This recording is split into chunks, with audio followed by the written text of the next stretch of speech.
Thank you, folks. Thank you for sharing your experience in operating a very complex network, both at Meta as well as Alibaba. We got some questions from the audience. I'll probably take them. Ashmitha, you talked about measuring bandwidth and performance between various senders and receivers. How do you know what is good and bad bandwidth compared to expectations? Yeah, so the expected bandwidths are pretty much like we know them based on our operational experiences. So it's mostly a factor of the BDP of our network. So, for large messages, we can usually just expect like the maximum bandwidth there is. So usually about maybe 10% lower than the total line rate. But yeah, up for, more than like certain message sizes, we can expect like the max bandwidth. But for smaller messages, it's usually a function of the BDP. And yeah, so based on the RTTs, like whether the two endpoints are within like a leaf rack or if it's 2 hops away, we can tell exactly how much bandwidth we can expect between two specific endpoints. So awesome, thank you. Min, this is for you. When you discuss failure detection, you mentioned about endpoint failures. Does your approach also catch spine switch failures? Oh yeah, that's indeed a good question. So as soon as I touch an important characteristics that for different hardware fault, the impacted group of the processes is different. And our current approach can help us reduce the scope of this root causing identification to, let's say, apparel processes that help a lot of our failure debugging for some most typical hardware failure, like a NIC broken or GPU broken stuff. But if there's a span switch that impacts a large group of processes, it's basically during the path that connect to, let's say, hundreds of GPUs. Yes, we will still see that a subset of processes were broken, and we don't have automatic way to handle that now. We still need to correlate manually with the hardware matrices to identify whether this is a fault in this switch side.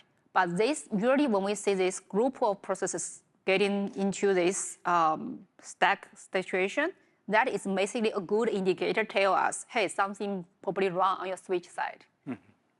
Thank you. Jiaqi, this one is for you. So you mentioned about the tier redundancy. So how does Alibaba achieve redundancy within the tiers? Okay, so I think I assume more focus on the first tier in the topology, since that there's only one-to-one connection between the accelerator and the switch.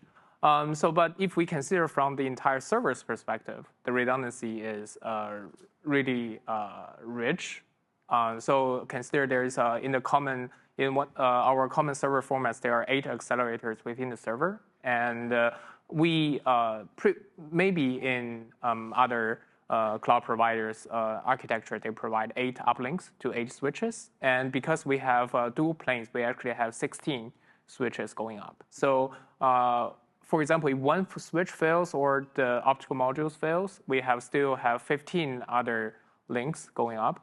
So if they are on the same NIC, I think as I just introduced, there is a non-stack dual TOR solution. So there is no change required in the operating system nor the software stack. You can just go up the NIC, will just switch from one plane to the other. There's zero downtime.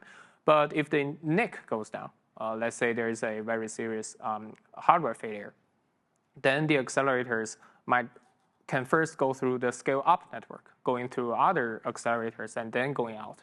So this is the other fallback solution, but I think based on our experience, happens really less frequently compared with a single link failure, because optical module switches, they tend to be, they have NICs is more reliable, I will put it that way.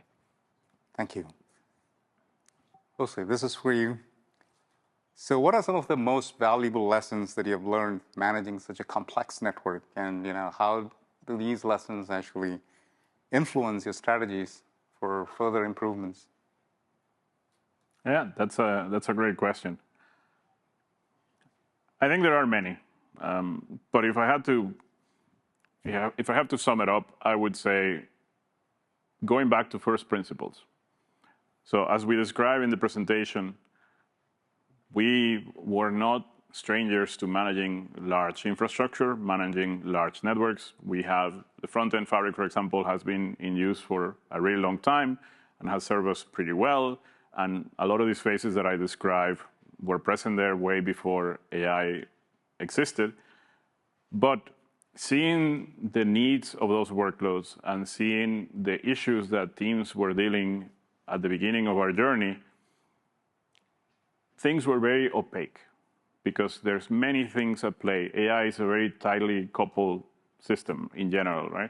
So there were cases where we would have folks that perhaps were doing an investigation for multiple days or sometimes multiple weeks. And when you boil down what was the RCA would be something that I would encapture as, well, we are lacking on our first principles. We are used to, the network can absorb this level of failure, perhaps with port events, a good example. And in reality, AI needs us to be faster. AI needs us to be more aggressive. AI needs us to be more accurate. Like this 5% or 3% or whatever percent we were covering with humans in the front-end side of things has a significant impact on AI that we cannot afford anymore. So we have to close that envelope. So going back to this story of having, I'm going to pick on repair, of having a really clear and really understandable, ultimately, what are we trying to achieve with repair? And then unraveling roadmaps and unraveling plans coming from that single perspective has been pretty interesting and pretty transformational. And in what I would say a short amount of time, it made many of those multi-day, multi-week investigations go away because we had our first principles very clear and we were addressing them. So the situations never scaled to the fact where like, well, we need to have 10 folks or 20 folks in a call and like do all these deep dives and somebody comes and says, I can read binary and starts like looking at binary and disassembling things because we will never get to that point. So what I would suggest to folks is, when we have these evolutions and when we have these changes in technologies, to think about how is this different from what I'm used to and what is that gap? And do I understand what are my first principles here? Ultimately, what am I trying to optimize or what am I trying to balance? Thank you. Rob, this is an interesting question for you. So you mentioned implementing active monitoring for application-level anomalies, like bit flips before they escalate. Can you discuss the techniques or technologies that you use to detect and mitigate such subtle issues? Yeah, so the issue is twofold here. So the first is, we need to get, and part of managing a large network is everything comes down to statistics, right? So we need to get a statistical amount of measurement on the bit flips themselves, right? And the issue with bit flips in this particular case is that they can occur anywhere on the path in the network, right? So our first step is getting good signal as to, where this is occurring.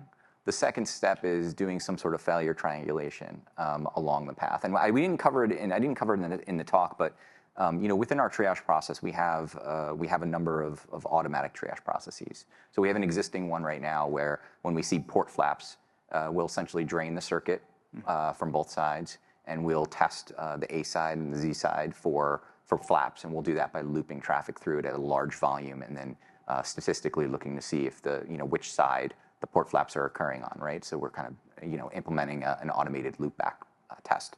And so the issue with bit flips is, since this can occur anywhere on the path, we're going to need to do that at scale, right? We're going to need to, we're not going to be able to drain all of the links upstream because we use a mesh network. But we're going to need to come up with some process by which we can do this in real time along any of the affected nodes upstream. And we'll do that as part of our automatic triage process once we mitigate the most likely culprit per se.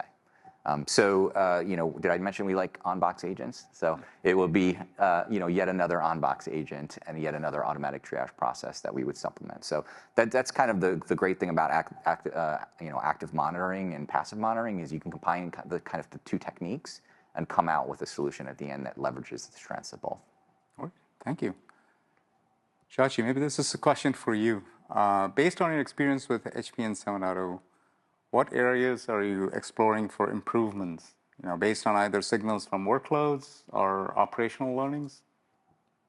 Yeah, this is a really open question. So I think I'm going to answer it probably in multiple angles, and I think they might not be organized, but I will try. So first one is definitely the scale. Like we definitely want to increase the scale one step further, and I think that's the ending of my talk. That we're gonna see a lot of issues as scale goes up again, as we're gonna see from the current generation to previous generation to the current generation.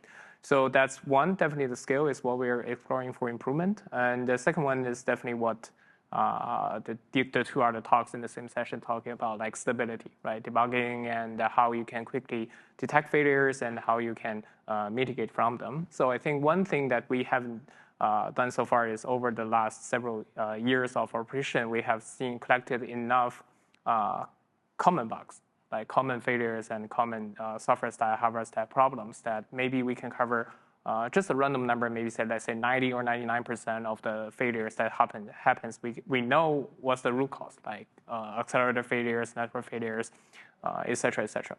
But as the cluster going, like they are running in a longer time, they easily tend to have failures that we haven't seen before. Like for example, a cluster that is 1 year old and 5 years old, that they have different behaviors.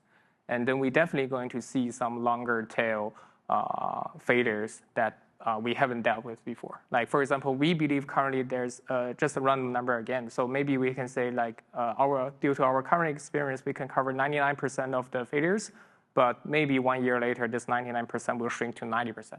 Right? So we will see like 9% more failures that we haven't seen before. So this is going to be a long journey, and definitely there's going to be issues. From the other perspective, the workloads perspective, I think new models and like inference and training in the same cluster, we have all kinds of workloads like MOEs, multi-models, and even multi-tenancy. I think that's all the things that maybe that's one new thing that Alibaba has compared with Meta is that we are cloud providers, right? We have multiple customers, we have our own in-house models, we also train models for our customers. So that means isolation, virtualization, and provide a unified framework for both internal and external customers. All the things that are going to be new challenges on top of what currently we have deployed so far. All right, thank you. So Ashmitha, this is for you, I guess. So we all know the cost of stopping and restarting a job, right? I mean, especially with AI.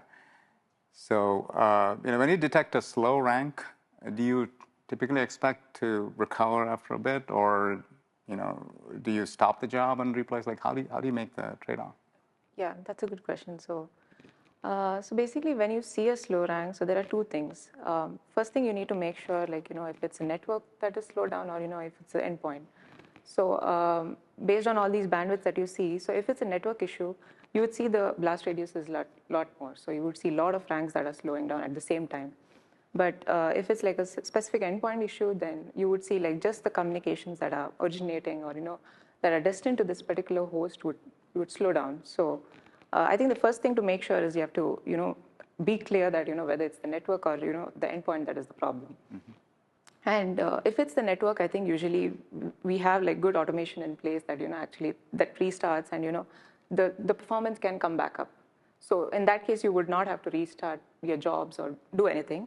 But in case if it's an endpoint failure and if you have a very long running regression, then I think it makes like our first approach should be just to stop the job and take that host down, drain them, and mark them as unavailable, so that when you restart the job, it doesn't actually take that host again. So when you retry it, so I think there's some cost to this, like when you restart, but I think it's unavoidable. Simply just running a job for a long duration, with very low performance, it's not worth it. I would say it's better to just take the bad host out and have some good hosts instead and continue our training instead. Yeah. Okay, thank you. So Jose, this is for you. You mentioned not all failures have the same impact on workloads. Can you elaborate how you prioritize which issues you address based on potential impact on network's performance and reliability? Sure. With Network SLI, essentially we are combining active and passive monitoring and we are trying to understand how impactful this is for production. This is a good analog of the experience that people that are using the network have. So NetSLI ultimately consumes signals from many diverse sources, signals from the devices, signals from active probing, signals from the host, and it's essentially looking at the effect that these failures have. In the case of port events, did we see job failing when this happened? Did we see effects of this during the next 30 seconds, the next 2 minutes after? And make a determination about, like, for this particular set of signals, what was the impact that we saw? And then this gets fed back into the system, and then we can run this analysis to understand for a particular AI zone or for everything as a whole, what are the effects of different events?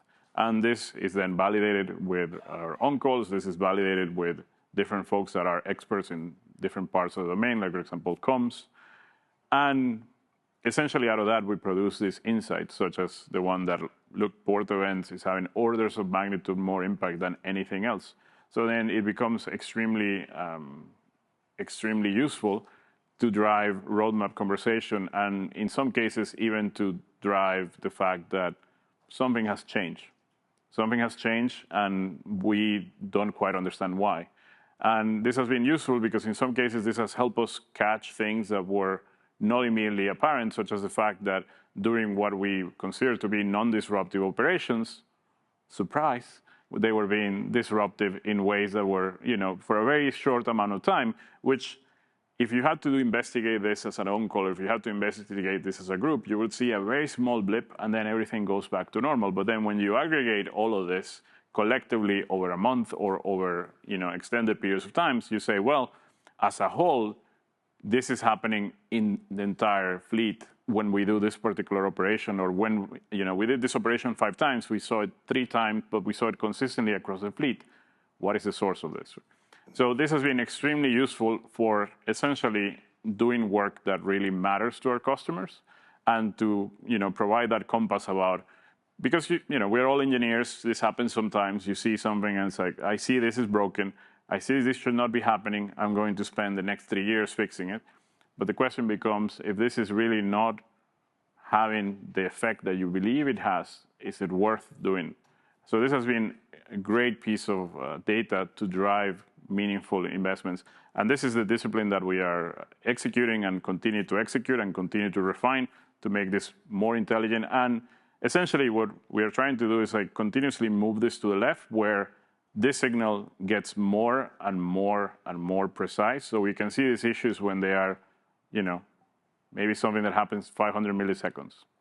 Instead of, well, like this has to happen for 10 seconds across, a very large surface for us to see it. We're continuously moving this to be able to be more predictive and to be able to catch these issues as they are small before they might not even be interesting enough for somebody at the upper layers to be concerned about, right? All right, thank you. This is an interesting question for you.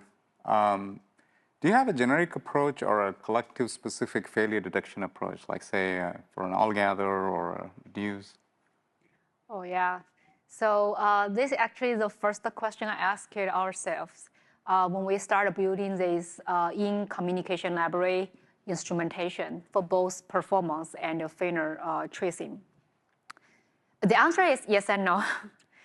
So for different collective communication, we have different connection pattern.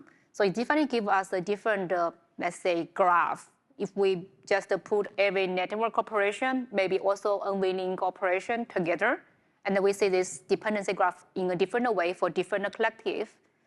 But I would take it as, on the other side, collective pattern in itself is not enough. We need to also go deep into the algorithm of this collective. Just for altogether, we have 3-4 different algorithms we have built, both in the NVIDIA NICO library and also in our custom NICO X library. And different algorithms basically change this interdependency of network operation again. So that's why I said yes and no. And when we build this tracing stuff, we are trying to push it as generic. So we can detect all the algorithm collective combination we have already built and supported in the software stack. However, if there is something new happening, let's say if it's a point-to-point communication, that the model level may change the interdependency directly, then this part is not really actually something we can predict and build a, let's say, a script to process it.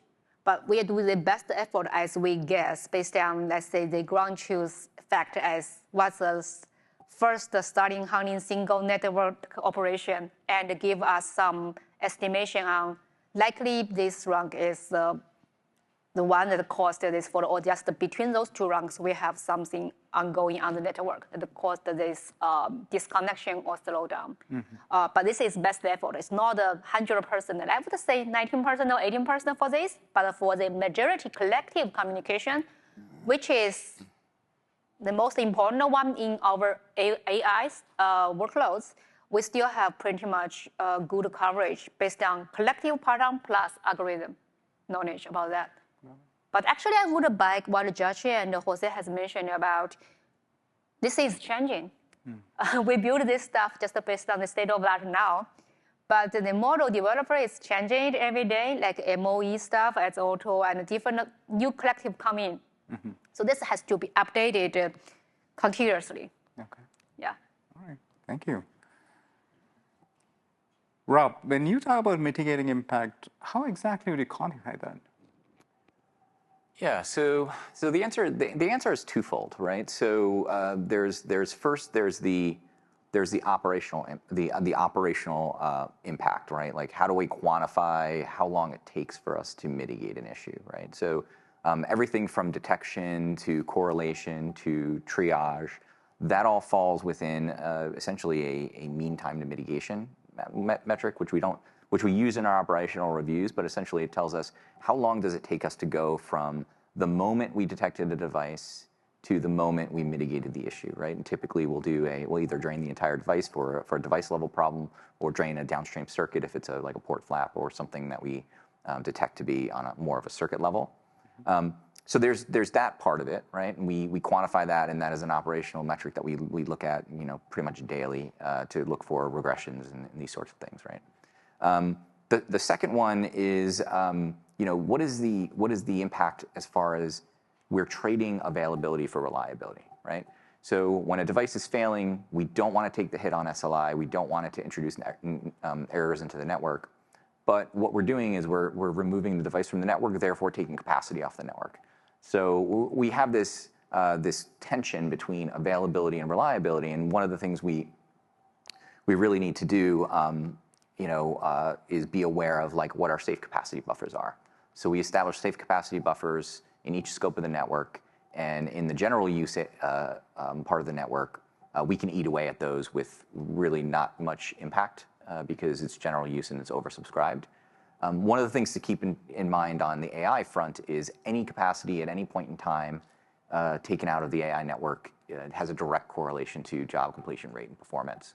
So we have much, much higher pressure to return capacity service on the back end versus the front end.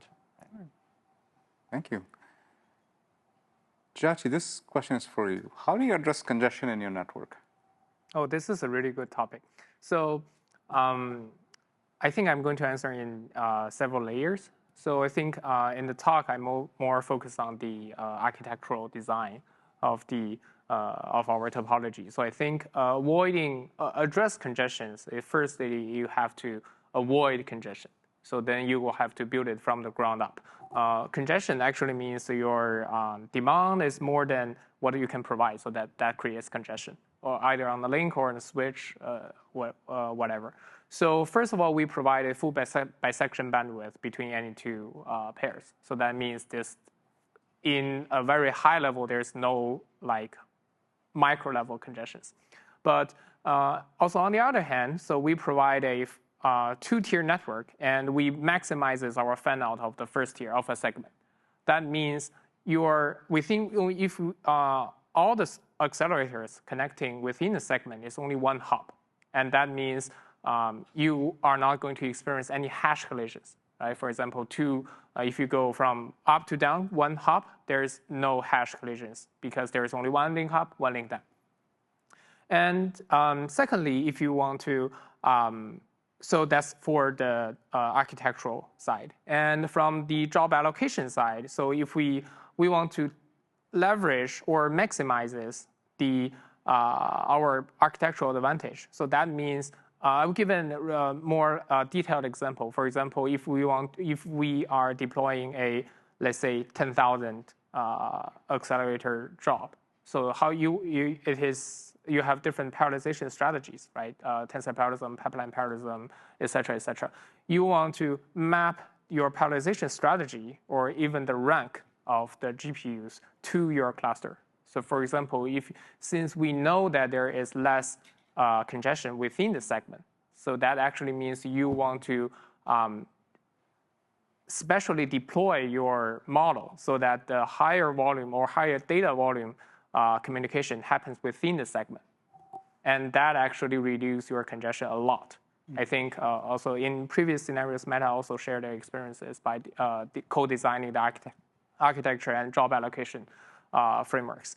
And I think that's on the avoidance side. And then if indeed congestion happens, maybe for example, in the long run, we have all traffic. So that means in any of the cases, you cannot avoid congestion.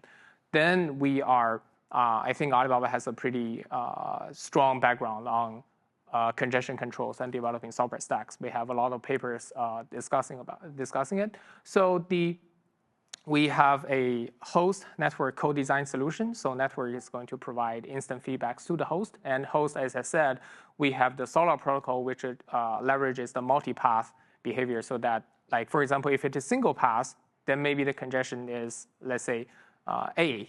And then if we are multi-pathing, actually the chance to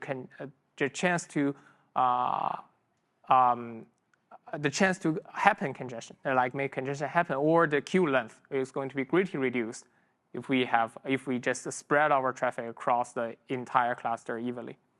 Yeah, I think that's my answer. All right, thank you. Jose, this one is for you.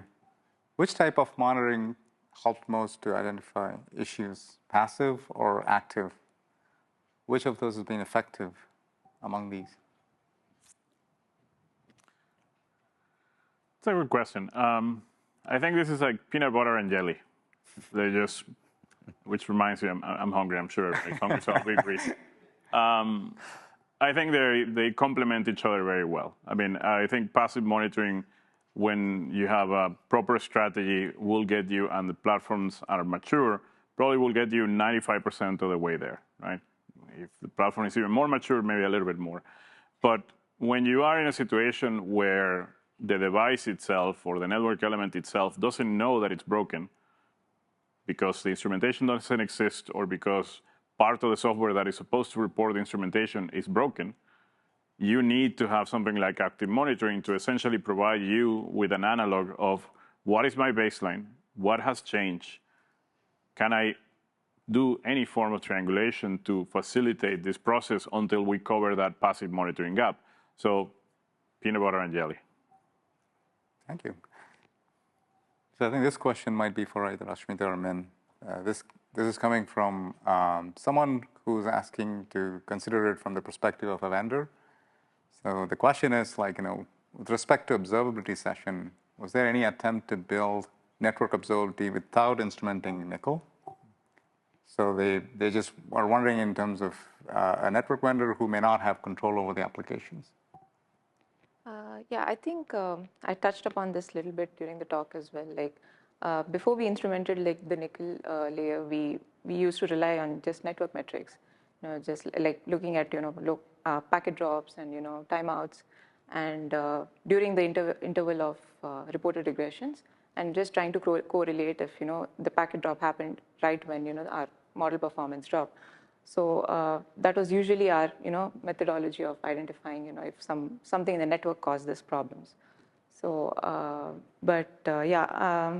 if Min has to add something more on the application level side, like what we used to do before, maybe So I think that's what Ashmitha has covered from the lower level network transport side is mostly what the reliable single node we were relying on before when we are hosting, let's say, small scale workloads. That's what we have. And I would call it the reason we choose the instrument in Nico is because we need to resolve large scale problem. And we need automatic way to do that, not rely on just one or two expert level operational engineer that knows which single metrics to look at and how to correlate them. So that's why we choose Nico. If we don't have the flexibility to change it, we should probably, let's say, from the entire software stack, pick another layer to do some, if you have control, to do some instrumentation. Also, the open source PyTorch may have already built some, let's say, profiling or debugging tool that allow us to do, let's say, first level debugging. Not very fine-grained at the per collective communication level, but still will give us much more information than just looking into the bottom level single node like what Ashmitha has introduced. But yeah, I think cross software stack and integration with the hardware single node core design, that's the way to go when we are building more and more large scale and resolving more and more complex failure and or performance regression problems. That's the way to go. No, thank you. Thank you all for your questions, and thank you, speakers, for all the responses. And we'll break for lunch.